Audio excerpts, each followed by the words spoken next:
Thank you, everybody, for joining this webinar. My name is Rick Dziobak from Tangible Select Investments. And I'm David Kafka. Hi, everyone. Thanks again as well with Caribbean Capital Group. And what we're going to do today is we're going to talk about the Belize market. As you know, or may know, that I have been living here for over 10 years. I originally come from Charleston, South Carolina. And my buddy Rick here has been to Belize a few times with his family. And he's been on the Belize field trip. And we've spent quite a bit of time at Mahogany Bay Village, which is a curio, Hilton, and beach club. And it is a fantastic product. Yes, it is. I was lucky enough to be there a few times. Like you said, David, I traveled in about a year and a half ago with my family, and was also there last summer on the Belize Discovery trip. And Mahogany Bay is outstanding. I mean, there's some, really unique properties in Ambergris Caye, but Mahogany Bay really stands out, and the model works, right? So, it's the largest resort by room count and revenue in the country of Belize, not just Ambergris Caye. Right. And we're going to learn about the Belize market, and we're going to learn about the project that you and I are able to be a part of. Mm-hmm. And like we talked about, a few weeks ago at our passive versus active investing, mm-hmm. group investments are large projects. So people that we know wouldn't have the ability to be a part of a large resort like this. That's right. And that's what makes it unique with this group investing syndication, right? You can buy a slice of a large project like Mahogany Bay. So you basically have control of that property, of, how many structures we, end up acquiring. So it's really exciting. And I'm really looking forward to this, because whenever you have Robert Helms, the developer behind Mahogany Bay, and then you have David Kafka, the expert broker, sales expert. It's going to be really exciting. I can't wait to hear more. Yeah. Both of us, as our audience may or may not know, that Robert Helms is one of the developers of Mahogany Bay, mm-hmm. and he's also a mentor that we belong to. He mentors both of us in a coaching program to help us help people that can invest in Main Street. That's right. So let's go ahead and turn our attention to Robert Helms. Yes, all right. Thanks everyone for joining, and welcome. My name's David Kafka with Remax First Choice Belize and Caribbean Capital Group. I'm here with you with my good friend and mentor, Robert Helms. He's the founder of the Real Estate Guys radio show. He is invested in many projects, totaled over $800 million. And he's one of the developers of Mahogany Bay Village. He's an author and speaker. So let's welcome Robert Helms. Hey, thanks, David. And hello, everybody. Happy to talk to you today about one of my favorite places in the world, and that is the beautiful country of Belize. I've been coming to Belize now for 16 years, and I have a whole bunch of passport stamps. And I think that's just because I make the mistake of leaving. If I was more like David and lived there, I wouldn't have as many passport stamps. But that's the great thing about Belize. You can come for a season, you can come for a reason, you can come for a lifetime. And so what I'd like to do is kind of share with you my vantage point of the market. David will add some color because he's been living and working in Belize for more than 10 years. I've been living, working, visiting Belize for 16 years. And I'll tell you this, just to start out, I've never been more excited about the market of Belize than I am right now. So obviously I'm enthusiastic about it, but I want to share why. So first thing, why would you consider investing somewhere outside of the country you're from? A lot of reasons for that, some of which we'll delve into, but really diversity and just having kind of a toehold in different places could be a big part of it. Where is Belize?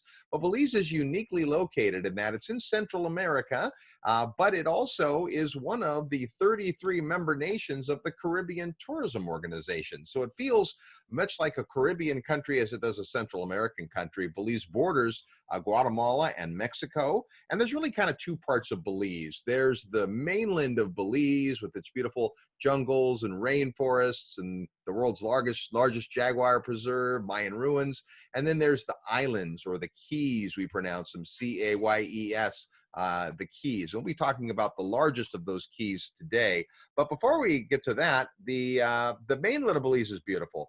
It's amazing how few people there are. It's one of the most sparsely populated markets on Earth, and a lot of different variety of industry and income and so forth. You'd think of Belize as tourism, but tourism is less than 30% of the GDP of Belize. It's also an extraordinary place to visit because of its heritage. So tourists like to go to the many Mayan ruins and see just the amazing work of all those years ago. Southern Belize is very beautiful in a very different way, but it's an extraordinary place. And you have the mainland experience and the jungle experience, and that's incredible. And then you have the Keys, or the island experience, a whole bunch of beautiful low-lying keys that are like a Corona commercial, if you will, with the beautiful water and the sand and the palm trees. Belize is not as much of a beach destination as you might gather from looking at all the pictures, but there are some awful fine beaches there. I'll talk about one of them today. But it's not just on top of the sand, it's under the water that people visit Belize for.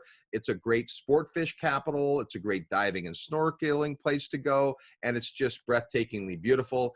You'll be out on the water a bunch. If you go to any of the islands, that's how you get around. It's kind of the major thoroughfare, and that's just a really cool lifestyle. Whether you're thinking about having a second home or just a passive investment or a place you can go visit from time to time, it's really extraordinary. I think part of the reason people like it is because of the climate. Belize is pretty moderate climate. The lowest time of year, temperature-wise, in January, it might get down to the upper 60s. And when it gets as hot can be, it's just in the 90s. So having been there more than 150 times, I've never been in Belize when it's been more than 100 degrees. It's hot, it's beautiful, it's sunny. Most days are sunny. In fact, you can see here, they average 33 inches of rain on the island, much more than that on the mainland. A couple hundred inches a year on the mainland, but the islands do not get as much rain, but it's very moderate temperature, and people go there because of that. The snowbirds leave places like Canada so they can enjoy the winters in Belize. So why do we like Belize? We've been coming to Belize, as I said, 16 years. A lot of reasons. First of all, it's undervalued compared to a lot of the Caribbean. So I travel a lot to a lot of places, spend a lot of time throughout the Caribbean, Central America, South America, and there's such a beautiful variety. But in most places, the land is more expensive than it is in Belize. Now, that doesn't mean Belize is cheap. It's not. And I'm not sure you want cheap real estate in a foreign country. I think you want real estate that's in demand, but it's still undervalued comparatively speaking. There's also a ton of interest. When I first started going to Belize, the most common t-shirt in the gift shop said, "Where the hell is Belize?" Because nobody knew. Today, they don't even sell that shirt because today everybody knows where Belize is, or they're learning about it. It's basically a stable British-style government. Belize was British Honduras less than 40 years ago, and now it's its own sovereign nation, but it has a lot of the formalities, and we'll talk about some of that here when it comes to its British heritage. For instance, it's the only country in Latin America that has English as its official language. So everything's in English. The contracts are in English, the menus are in English. Makes it really easy for those of us that don't speak another language to get around. We don't have to worry about translations or having somebody with us that knows how to speak the language. Pretty much everyone in Belize speaks English. Also, the currency is easy to understand. It tracks 2 to 1 with the US dollar. So 2 Belizean dollars equal 1 US dollar. And virtually everyone in Belize will take either currency, making it, again, very easy to do business. There's privacy banking in Belize. Now, this is a longer discussion, but there's reasons why you might want to consider that. It's also one of Hoyt Barber's T8 tax havens. Those are the 8 lowest tax jurisdictions on Earth. So very, very low taxes in Belize. Now, that's not the end-all be-all, because I will tell you, when a country doesn't tax its people very much, they don't have very much revenue. So there's pros and cons. But some people like a lot of government and a lot of tax. Some people like a little government and a little tax. Belize is the latter. What else? No capital gains tax. When you buy a property and sell it in Belize, whether that's in a week or a month or 10 years, you don't pay any capital gains tax in Belize. It also, they charge a very low tax on rental income. So if you're a real estate investor, and maybe you are already, and you have rental property in Belize, you're going to pay 1.75% of the gross income. And that's it. No deductions for amortization or depreciation or none of that. Just 1.75 makes it really simple. Asset protection structures are interesting in Belize. Everybody's concerned with protecting their assets. So that's, again, something to talk with David about. But in the investments that he puts together, there's certainly that consideration. It's also very business friendly in Belize. A lot of foreigners want to come in and open businesses, which Belize is very welcoming to. Now, you can't come take a job from a Belizean. You couldn't come into Belize and get a job as a bartender, but you could open a bar and hire bartenders if you wanted to. So very business friendly. The government officials are very approachable. You know, people see my picture with the prime minister and they're like, wow, the prime minister, that's like the president. Well, yeah, it's exactly like the president, except it's really closer to the mayor of Anaheim, California, based on the population of Belize being under 400,000 people. So the government officials are great. They are not career politicians. They get into government to serve the public, and then when they're out, they're back into their day jobs, if you will. It's close. It's within 2 hours of Houston and Miami, and as we'll learn, a bunch of other direct flight cities. So we're going to spend the rest of our time now on the market talking about this island, Ambergris Caye, Belize. Ambergris Caye is the largest of the keys. It's about 24 miles long and about 3 miles wide at its greatest, and it's beautiful. You can see from this picture to the right-hand side, that is the deep Caribbean Sea. And where we're looking in the picture, that's a few thousand feet deep. Then you see the little white line. That is the reef, the break in the reef. And that water between there and the shoreline is 8 to 12 feet deep. And it's 80 degrees most of the time. Beautiful, beautiful. So Ambergris Caye has a lot going for it. In 2013, it was named the #1 island in the world by the readers of TripAdvisor. And it repeated that the next year. 2 years in a row is the #1 island. Pretty exciting. And it's hard to take a bad picture in Belize. Again, whether you're above the water or below the water, there's some marine preserves where you can see turtles and fish and sharks and rays. You can go scuba diving. You can get certified scuba. And again, beautiful visibility. It's great. One of my kids' favorite things to do is go lobster diving. Here's my oldest son, Ethan, coming out of the water with his first lobster. And here's his younger brother with a starfish. Now, you don't eat starfish, you put it back, but pretty cool picture. Anyway, Ambergris Caye is a big island. The primary and only town today is San Pedro town, and it's kind of cool and quirky and funky, and there's just restaurants and bars and music, and it's an extraordinary place.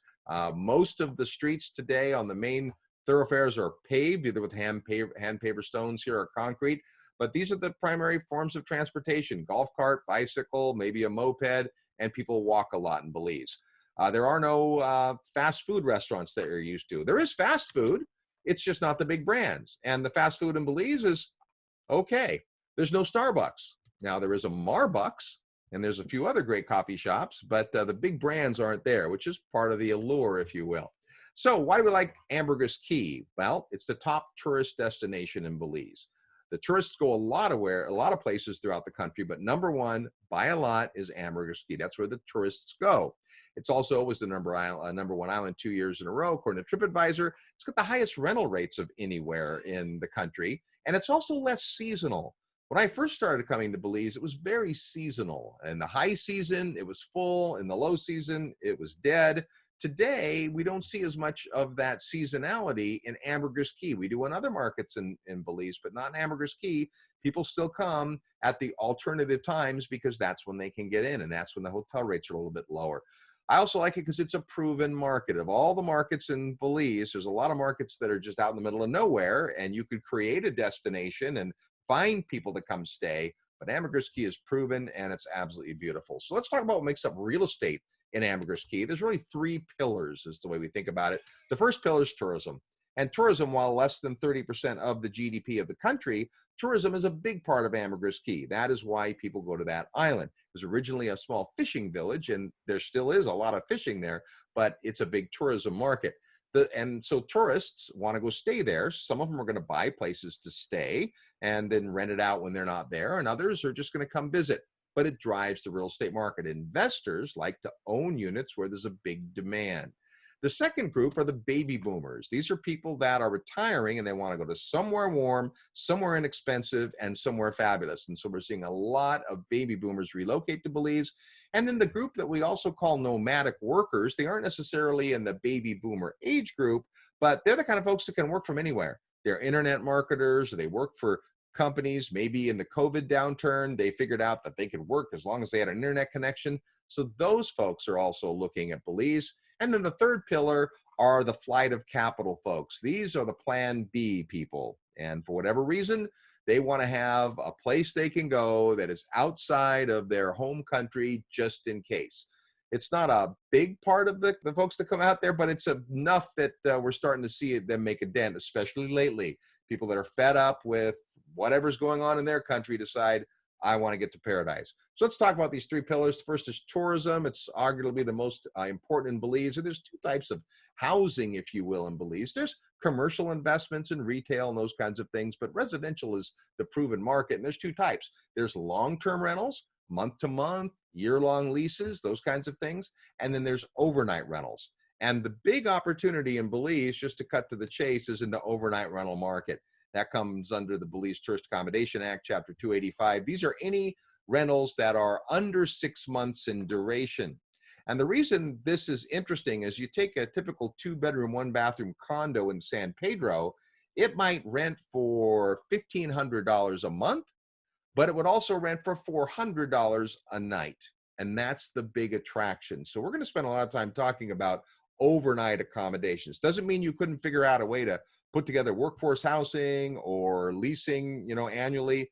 That's a market, but this market is the strong market. So room count, when I first started going to Belize, my first trip there was back in early 2005, and I started paying attention. By 2006, there were about 670 rooms that qualified under the Tourist Accommodation Act. So that means they were overnight rental rooms. That's everything from a bed and breakfast to a big villa, hotels, everything.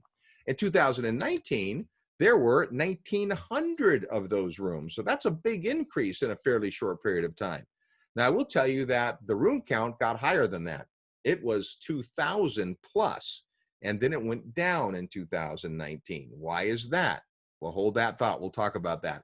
So tourism is important in the growth. This is the growth of the units, but what about growth of demand? Just because people build units doesn't mean that they're being rented. If we're just taking the same number of visitors and dividing them over more properties, that's not accomplishing anything. So normally when I do a presentation like this, I have tons and tons of articles. To be aware of your time, I wanted to chop it down a little bit, but here's an article that came down at the beginning of 2019 saying that 2018 was an outstanding and record-breaking year for tourism arrivals in Belize. So in 2019, the aggregate increase in tourism, 14.6%. On top of all the numbers that had come previously, and I'll show you some of those, another 14.6%. That's a bunch. It was one of the largest increases in the last decade, making Belize one of the fastest growing tourism destinations in the Caribbean. So there's a lot on this chart, but if you look at this blue line here in the middle with the dots, this shows you that from 2005 till about 2011, it was a pretty flat market. I mean, there's just not a lot of change in the number of rooms available. And then all of a sudden, the visitors, these are the number of visitors, and part of that's based on rooms. Now we started to see an increase in the rooms, and here we're saying these are international standard rooms. So that's not a room in somebody's house that you could rent out. These are rooms that would qualify to be international or brand standard type of room. So we saw an increase in those rooms, and the net number, see it says total international rooms, light blue, the bars, and net blue. What does net mean? Well, it means that there are certain people that buy one of these rooms not to rent out, but to live in. And so the net international rooms are those that are in the rental program under the Tourist Accommodation Act. So we see that those continue to go up here. And in 2018, we see a big increase. The Hilton Hotel added 120 rooms here, but that's on a pretty clear trajectory. The tourism market had doubled in 10 years. Now, just a handful of articles from last year and this year. Rob Report came out and talked about 13 places to visit and said, after keeping decades of a low profile, Belize is suddenly seeing the opening of standout upscale properties. And we're going to go through that. When I first started coming to Belize, there were no real brands, nothing on Ambergris Caye that was a brand. On the mainland, you have the Radisson and the Best Western, but on the island, really just boutique hotels. That has all changed since 2017. And Condé Nast Traveler, one of the respected travel magazines, came out and said Belize is a place you want to visit because of Mahogany Bay from Hilton, Blackador Caye, which is the resort being put together by Leonardo DiCaprio, Estana, beautiful resort in mainland Belize, and on and on. Skift came out. Skift's a big travel portal and publisher, talking about Belize is the latest test ground for luxury development. Again, talking here about the increase in annual visitors, Alaya, which is a Marriott project, Hilton Resort and Beach Club, and the Four Seasons coming to Caye Chapel. A Rob report came out a few months later and talked about how branded developments will transform Belize. Again, Ambergris Caye's not had any brands, and now all of a sudden a bunch, and I'll share those brands with you here in a minute. TripSavvy came out. This is an independent company that rates branded hotels, and they came up with the 9 best Hilton hotels in the world. Ambergris Caye Belize, #1 Hilton hotel in the Caribbean. That's pretty exciting. And this is a picture of one of the units there. So the top 10 destinations in Central America last year, 2019, #1, Ambergris Caye Belize, and 2 more on the list were also Belize markets, San Ignacio and Placencia. So the culmination of all that is between 2011 and 2019, tourism is up 96%. In the last 5 years alone, tourism is up 65%. That's a big increase in tourism. So this will help illustrate what that means to the market. Let's talk about room numbers. There are currently 1,900 rooms. We talked about that.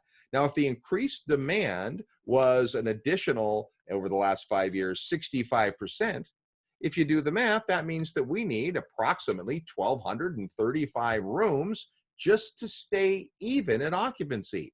Not to increase occupancy or decrease occupancy, but just to maintain occupancy, we need another 1,200 rooms. So a world-class question would be, well, how many rooms has the market added in the last 5 years? Has it added 1,300 rooms? No, not 1,000, not 800, not 500. The market has added less than 300 rooms. So why we see increased demand, supply has been constricted. Now, why is that? Does nobody see it? Well, that's part of it. And part of it is there aren't big pieces of land available. And part of it is there isn't traditional construction financing available. So all of those things have created market constriction. Now, if you look at any international market, there's 2 super important things you need to look at: airlift and hotel supply, competitive set, if you will. A strong market with demand, if it's overbuilt, you're not going to get occupancies that make any kind of return. If there's no airlift, people can't get there. I've been to a couple of markets where developers were courting us hot and heavy, but they didn't have airlift. They didn't have big brands coming in. So let's talk first about airlift. It's easy to get to Belize. In fact, the legacy airlines, the ones that have been coming to Belize for a long time, include American Airlines, United, and Delta. Delta flies every day from Atlanta. In season, United flies from Houston and some other flights like Newark. American Airlines flies from Dallas and Miami. And then Avianca, former TACA Airlines, flies from El Salvador, and all those airlines have been flying for a long time. But in the last few years, we've seen an increase for more airlines, starting with Southwest. Southwest came out just with a flight from Hobby, Houston Hobby. The next year, they added a flight temporarily from Denver, Colorado. That became a permanent flight the year after that, and then they added a daily flight from Fort Lauderdale. So in high season last year, there were 3 Southwest flights every single weekend day, Saturday and Sunday. Crazy. But in addition, both the Canadian Airlines, Air Canada and WestJet, started coming to Belize in the last couple of years. Copa Airlines from Panama started coming, which is exciting because that part of the country is opposite in terms of its season. So during low season in Belize, it's high season in South America, meaning that now those people can get here and fill up some of those rooms. And then Aeromexico also announced flights from Mexico City.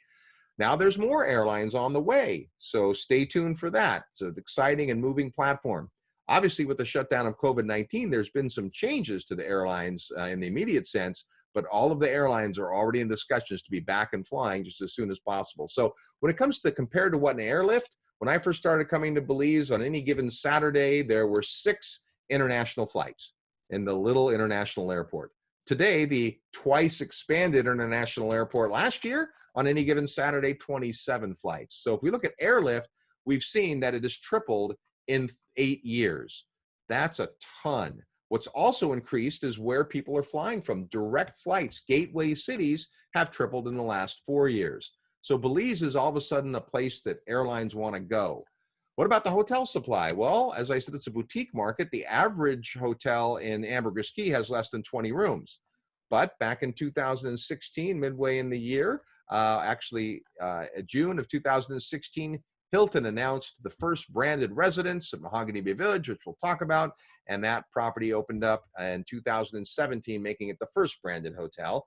Not that far after that announcement in June, Wyndham Grand announced they'd be opening at Ambergris Caye. Wyndham Grand is one of the higher-end Wyndham properties. That was in April of 2017, and in March of 2018, Autograph Collection by Marriott announced that Alaya Belize would be opening in 2020.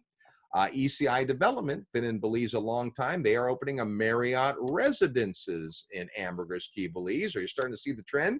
And then Four Seasons is also coming to Belize. There's a big brand that hasn't been there. It includes a golf course, 18-hole golf course. Pretty exciting. And then a Caribbean Journal announced Margaritaville's coming to Belize. So Jimmy Buffett's brand, which is a pretty fitting brand to come to Belize, that was announced in February of last year. And then Wyndham brought another brand, which is called Trademark, to Belize as well, to Ambergris Caye. So that's a whole bunch of brands in a short period of time. That's what we call a clue. So that's tourism. Hotels and airports, everything's moving in the right direction. Demand is strong. But it's not the only thing driving the real estate market. You've also got the baby boomers, folks that are looking to retire. And this isn't some myth about the baby boomers. It's the biggest demographic shift and change that we've seen in our lifetimes. And not everyone's going to be coming to Belize, but a lot are. More than 10,000 baby boomers are retiring every single day in the United States. Plus, there's baby booms in Canada and Japan and other places. These are folks that are looking to retire. In fact, Islands Magazine has called Ambergris Caye one of the top islands in the world to live on and the best island in the world to retire to. So Coastal Living Magazine came out a couple of years ago, May 2017, and called Ambergris Caye one of the best places to live in the best up-and-comer category. So why do baby boomers want to move to a place like Belize? What do they all have in common? It's kind of like a game of musical chairs. They want desirable retirement destinations. And what's happening is as more and more and more baby boomers, 10,000 a day, start to age out, they're picking their places. And so they're starting to fill up. In fact, according to AARP, 59% of baby boomers in the U.S. are planning to relocate. Now, that's 46 million people. Of those, the biggest chunk, 21%, they're going to Florida. Well, that's not surprising. The next biggest chunk at 18%, they're going to Arizona. Also not surprising. Those are cheap, cheerful, sunny places to live. But what about the other 28 million people who have said they're going to relocate, but they aren't going to Florida or Arizona? I'm sure some are going to go to Fargo, North Dakota, but not that many. Some are going to go to Anchorage, Alaska. Some are going to go to Hawaii.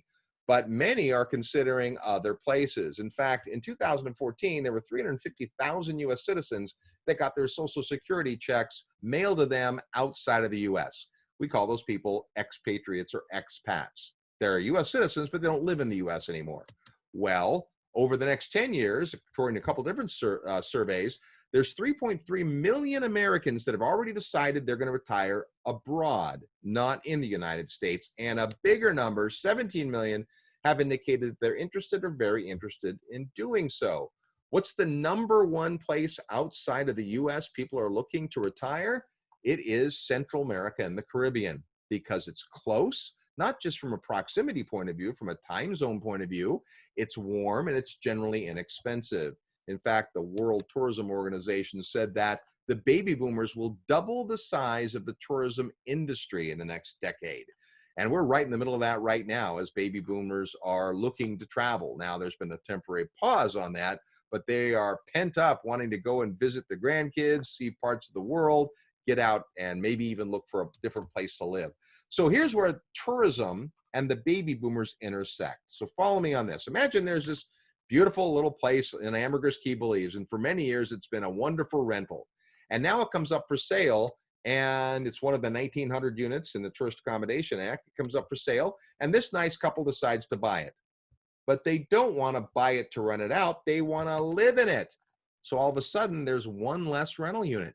No longer is that unit available for renting because those are expats. They're living there.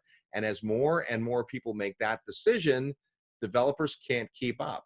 That's why we used to have 2,000 plus rooms in the overnight accommodations in San Pedro, and now we're under 1,900 or about 1,900 because baby boomers have increased the demand.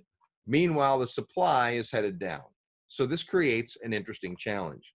Now, the last group we're going to talk about is Capital Flight. These are the Plan B folks. They've decided, you know what? I am not happy with what's happening in my country or in politics or in the economy, and I want to get out of here. I want to have a Plan B. And we're seeing people leave the United States for greener pastures. Not surprising. Doug Casey calls it a bolt hole, a place you could go, a hole you could bolt to in the middle of the night if you wanted to.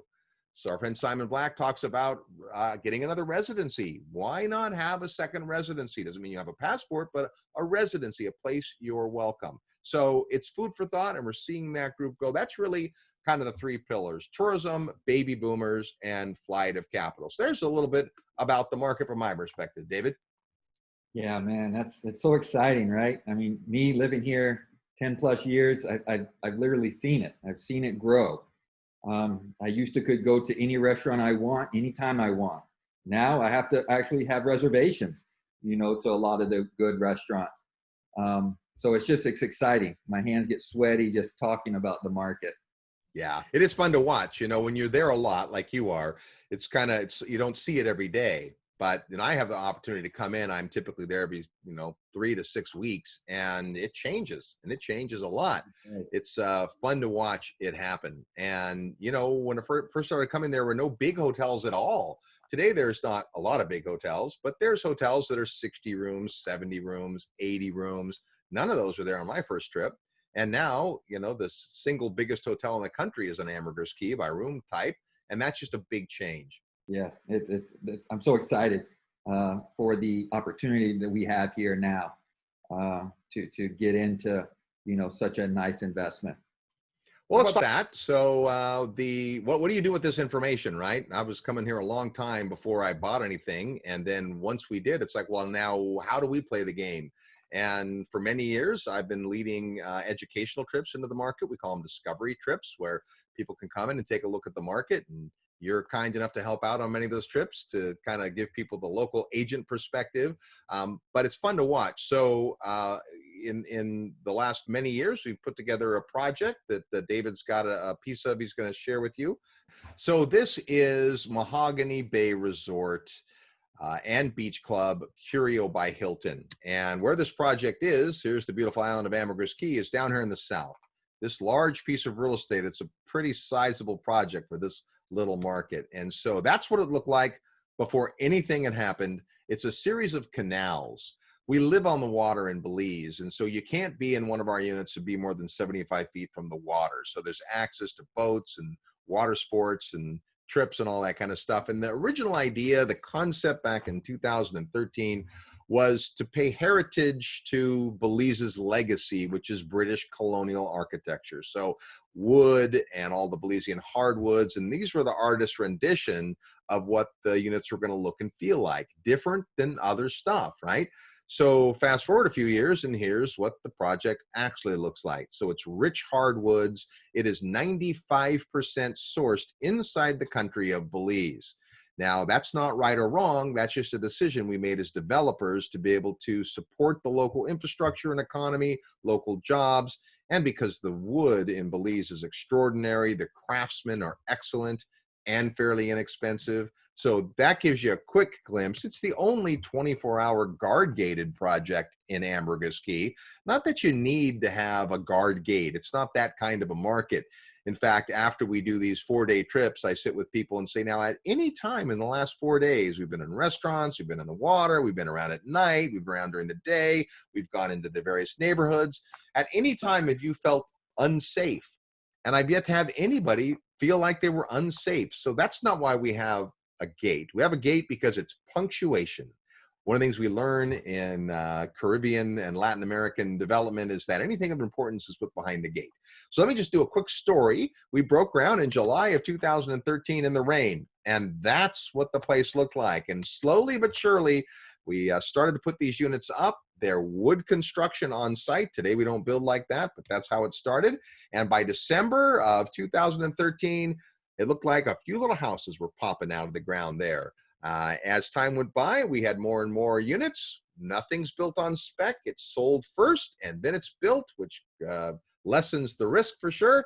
By the end of 2014, you have those many units on. There's February of 2015, August of that year, June of 2016. You see the building on the left. That's the Great House. It's 23,000 square feet, built to U.S. Assembly standards, Category 5 hurricane standard. Pretty amazing building.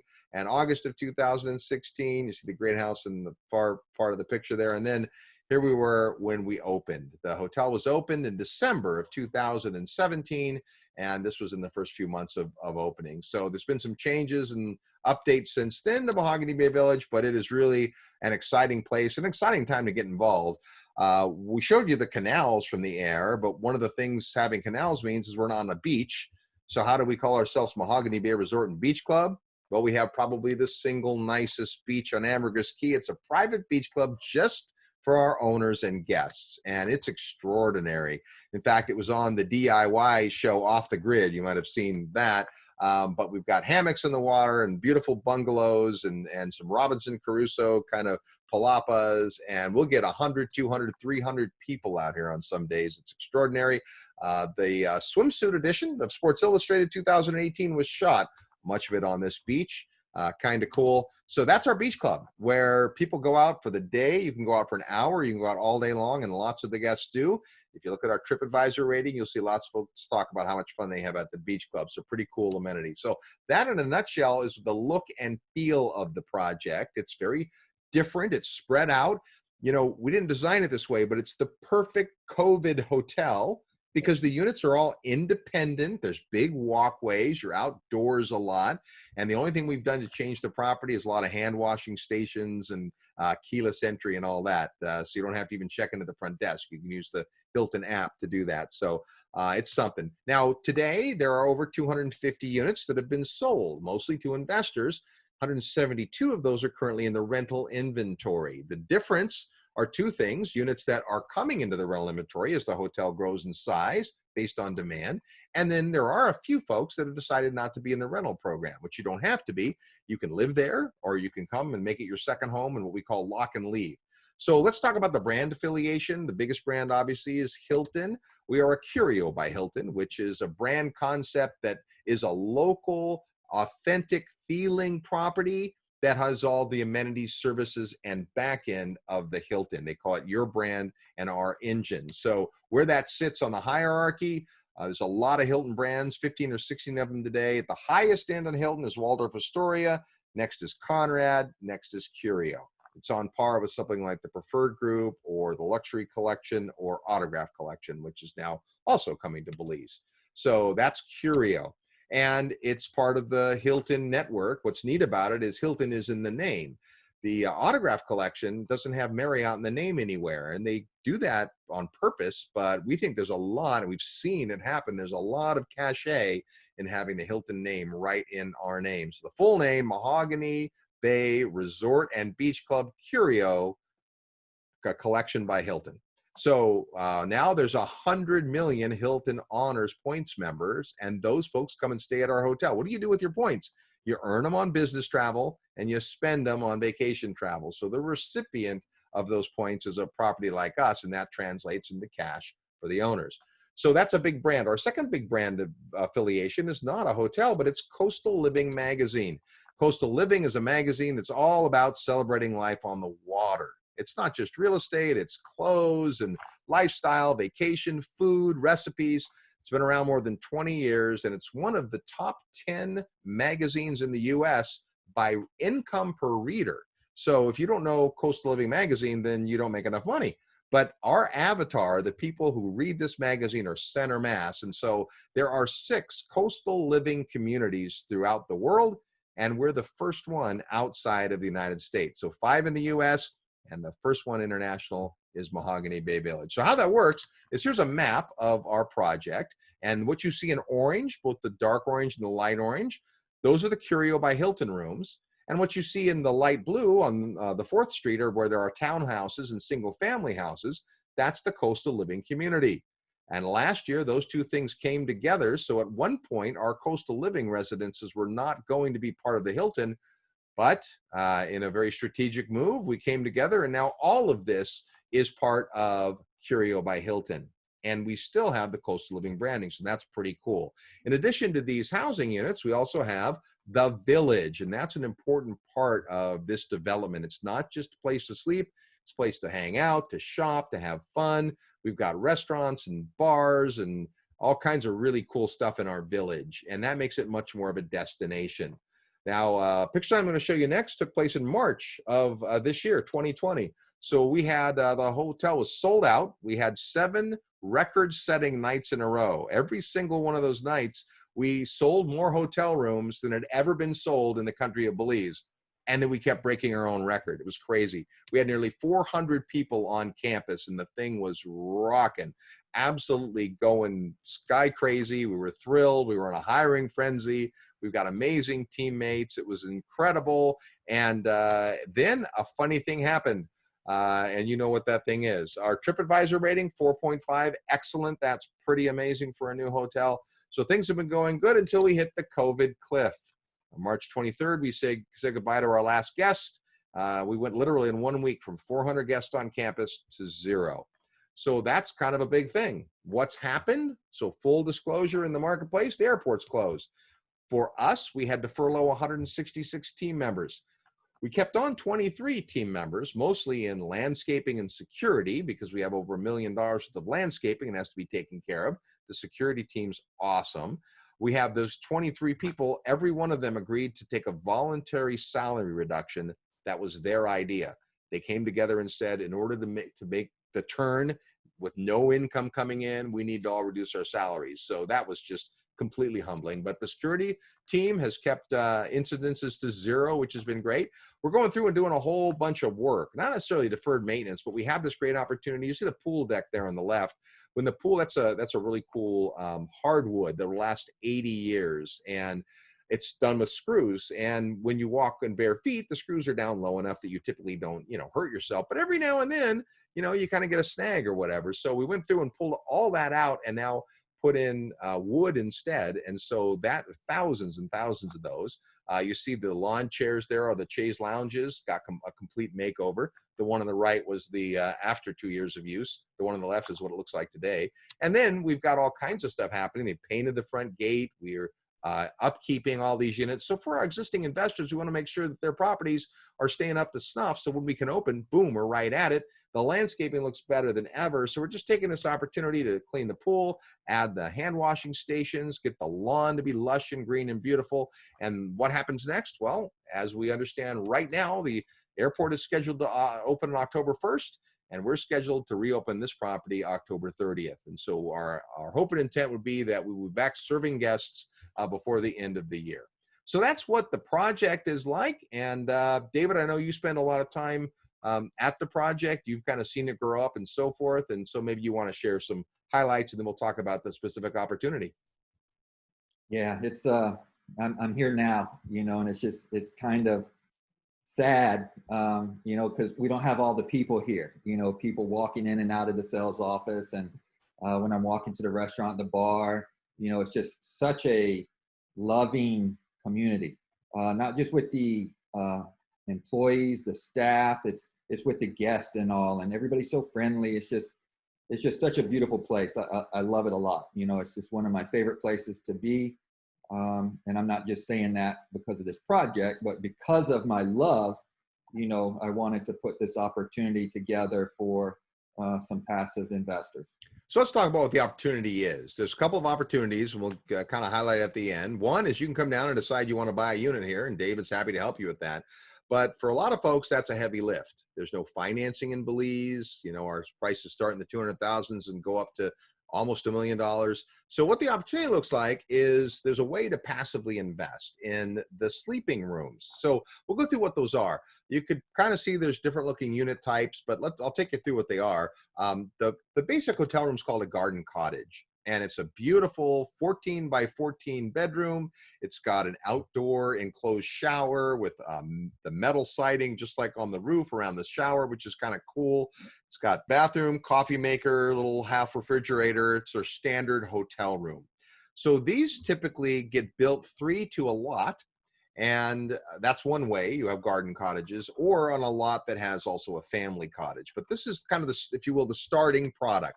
So simple floor plans, got a nice deck in the front, big open shower in the back, bathroom area, and just your basic standard hotel room. Here's what the artist rendition was before any of these were built, and here's what they actually look like. So pretty dang close. You'll see that they're outfitted in hardwoods, and we've got an incredible architectural and design team and really, really cool space. Feels great. You've got the louvered windows with screens, so that on most days you just open up the louvers and let the fan go. But we also have plenty of air conditioning. If it gets too hot and you want to crank the AC down, it gets pretty hot. Nice little sitting area on the front. So that's the garden cottage. That's the first product type. The second product type are called keeping suites. That's a British word, again, hearkening back to British colonial architecture. A keeping room is the room where everything happens. It's like where, you know, think of a family room kitchen, and that's where the family lives. That's what a keeping room is, or a keeping suite. This is the lower keeping suite, which has 2 beds. So for people traveling together or big families, it's got a nice bath in the back. It's got a 140 square foot porch, front porch. And it's got a small office kind of desk area and a little kitchenette. Here was the artist rendition of what these buildings would look like. And here they are today. And it's, again, 2 beds downstairs. You've got 2-bowl sink, little deck in the back to have your morning coffee on, big deck on the front, where these are all screened in now. We have bugs about half the year in Belize, biting insects like mosquitoes. So it's nice to have it screened in. And then you've got the little kitchenette that you can kind of see there. The upper keeping suite's upstairs, and feels very similar. The floor plan's a little different. It's a king bed, and then its porch is completely glass enclosed. So you've got this little area here, which is your desk area that you see. You've got your glasses and dishes. You've got your beds, and then upstairs this little sitting area, which is pretty awesome. Then the biggest unit is the family cottage. So the family cottage, over 1,200 square feet, and it's got 2 full bedrooms with king beds. And then it's got, what you'll see here, let's see, looking at the floor plan, at the bottom right is the bunk room, 2 built-in bunk beds. So we call it a 2.5 bedroom unit. And that's what it looks like from the water. It's got a nice little deck to sit out and look at the, or have your coffee out at the canals. Inside, full kitchen, stove, full-side refrigerator. It actually has a stack washer and dryer. Not that you want to come to the Caribbean to do laundry, but if you want to wash your bathing suit, you can. It's got 2 king beds and then the bunk room. So those are what the unit types are. Now, opportunity-wise, there's primarily 2 opportunities, and we'll talk about a third one. But opportunity 1 is this. Come on down. David will help you find a unit. So even though he and Rick are here to offer you a passive investment, which might make a lot of sense for a lot of people, they're also happy to say, hey, if you just want to be a neighbor and come buy your own unit, you can do that. So no harm, no foul. They're not going to feel terrible that you came to hear about their passive investment and decided that you wanted to buy one yourself. Perfectly fine. So just talk to David about that. He can walk you through the prices and so forth. Most of the units today people are buying are resales because we're virtually sold out of new product. There's a few products that are still left, but mostly it's resales. But there's the range of pricing from about $210,000 up to just under $900,000. So that's opportunity 1. Opportunity 2 is a passive investment, and this is a chance for you to invest as little as $50,000 to invest. So maybe, David, you want to kind of run through what the plan is here for this passive investment. Sure. Yeah, we're going to do 7 lots, which is 13 units, and we're doing a minimum of $500 or $50,000. We're going to do a guaranteed return for the first 2 years of 4.3%, and 7 to 9% is our projected annual return thereafter. And I think you'll go into how we're able to do the 4.3%. Yeah. So how do you guarantee a return when some of these units aren't built yet? Well, we're solving a couple of problems. After selling a lot of the units, more than 250 units, we got a lot of great feedback, and we were kind of missing a product. So at Coastal Living, we didn't talk about. The Coastal Living townhouses range from 1,800 to 2,400 square feet, beautiful townhouses. That's a big size. So this product, we call the Freetown Cottage. It's a smaller unit. It's self-sustained, so it doesn't have any common walls, but it is cute as a button. And this is the model home. And this is the exact unit that this group is purchasing. And we, as the developer, are going to lease it back. So it has a lease back. And just take a look at it. It's got a nice living room area, beautiful full kitchen, full-size refrigerator. It's got a king bed. Got a nice little deck on the side, and then on the back, it's got a really big deck that looks out over the canal and all the landscaping. So super nice unit, and this is what we're selling next at the resort, and where we really see that there's a need, and people have a hard time buying off plan.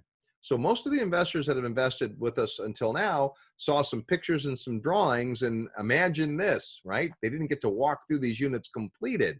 Well, when someone wants to buy a unit like this as what they call a pied-à-terre, a little second, home, or they just want to live in it for a few months a year, rent it out the rest of the time, or just have it in the rental program, like you guys will be, we wanted them to be able to see it. So we built this model, and you'll be buying the model as a group, and we'll be leasing it back from you. So that allows you to have the ability to offer that return you talked about, David. Also, a lot of investments like this, these are called private placements. You need to be an accredited investor, meaning you need to earn $200,000 or more, or have a net worth of $1 million, not counting your personal residence. That's not true here. David and Rick are taking accredited and non-accredited investors. You can invest with an IRA. Now, David, talk about the personal use component, because you are offering that as well. We are. If you invest $100,000 or more, we're going to give you 2 weeks a year to use. Now, unfortunately, if you're investing with the IRA, you're not eligible for that, but we are doing a limited number of those personal use components. So it's really a passive investment that's going to rely on the income generated by the hotel. So at first, you're going to have a minimum threshold why these units are being built and brought back into the rental program and all that. And so that's why there's that lesser return in the first couple of years. And then it's going to go up based on how the resort does. And so there is a history now of people staying at the resort, and you've seen the TripAdvisor ratings. You should all research all that stuff on your own. Ronald Reagan said, trust but verify. Just take a look at how we show up online and all that kind of stuff. Check out our Facebook presence and Instagram and all that. You'll get a lot of visual input about the resort as well. But this is a way to passively invest. So I represent the developer, right? My partners and I put this project together. We have not gone out and raised money. We have not syndicated this project, done a private placement. Instead, we put that power in the hands of folks like David and Rick to put together these opportunities. So it's their investment in our project. So we're all part of the family, if you will. And minimum investment, $50,000. It can be as much as you want above that within some limits. And those are what the investments will look like. Now, to really see all of this, you're going to want to get the executive summary, the private placement memorandum, all the documents, and David can make those available for you. I said there was a third opportunity. Here's a third opportunity. Come down and see it. If you want to come down, well, you can't do that this minute, but pretty soon you'll be able to come down and see the property. Doesn't mean you have to come see it before you invest. Many people invest and then come see, but maybe you want to see it first. So you're welcome to do that. You can arrange with David to have a trip, or we do these organized coastal living paradise weekends, which are a lot of fun. It's a way to come test drive the resort and do some snorkeling and eat some of the great food and that kind of stuff. So that's another thing to do. If all of this, any of this sounds interested, all you have to do is reach out to David. That's kind of your next step, is to reach out. Anything you want to add to that, David? No, I just want to thank you so much for your time. Give you a virtual hand for that. It's definitely a cool project, and seeing it grow it makes my heart glad that I'm able to offer this to some people that might not have a chance at owning part of a hotel, a Hilton hotel at that. So if you're interested, just get with me or get with Rick. Hope you enjoyed it. If you have any questions on the market or anything, just please reach out. We'll make ourselves available for you. Thank you so much, Robert.